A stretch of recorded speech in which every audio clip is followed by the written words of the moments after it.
book. I am the director of Film Birmingham, but I also help run a record label here called Earth Libraries. When they originally were making records, you would have like what's called a lathe cut, and you could record directly onto the vinyl itself, and you could have, you could hear yourself. And if you imagine being one of the first human beings to hear your own voice, what an incredible thing that was, what an incredible moment.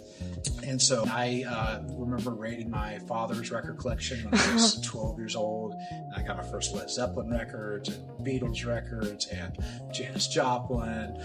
It started my love affair with vinyl. But I kind of came up in a CD era, and I sort of started collecting that on the side. Then I became a huge vinyl enthusiast. Stuff in town, I always go to Seasick Records. It's like, for my money, the best record store in Alabama. But there's places like Renaissance Records, which is run by Jimmy Griffin and Gary Bourgeois and his wife, and they have been around forever. They used to be a part of Charlemagne Records, which I used to work at when I was a teenager. Yes. Well, so I help run a record label called Earth Libraries, which is based out of here in Birmingham, and also Connecticut and Chicago. And we do all the streaming services, so Apple Music and Spotify, and we want people to find our music that way. And a lot of stuff we do release on vinyl, but then some stuff we have just streaming, and some things we have on both. But we know it's a great way for people to find music. It also doesn't pay well for artists, so it's a little of a sticking point these days, because you want artists to be paid. We need to churn up revenue as a record label, and it's really hard to do that with streaming sites. So, it can be problematic that way, but I have been really excited again about young people going out to record stores again, and they're digging through the crates, and they're looking for new music, and they're also looking for that album they heard their parents talk about, the Eagles, or I heard, my parents talk about, the Who or something like that, and they're finding that record for the first time and having that wow moment, and that to me is so cool. But there is something to be said about the process of listening to a record. It's a little bit like a ritual. Like, you take it out of the sleeve, go and you put it on, and you can skip around, but I always like to just put it on, and I have to listen to it all the way through.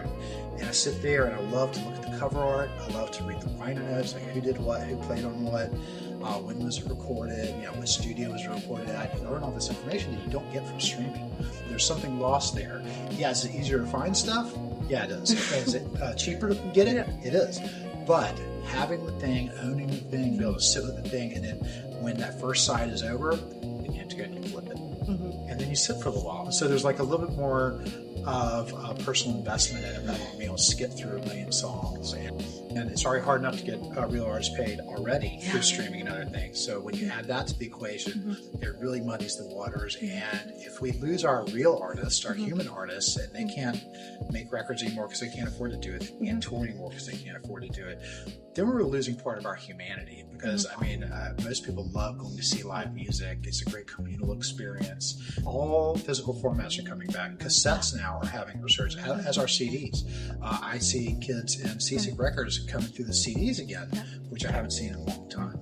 I think it sort of started with vinyl, and now they're looking at CDs, and now record labels, including ourselves, are putting out cassettes for the first time again in a long time.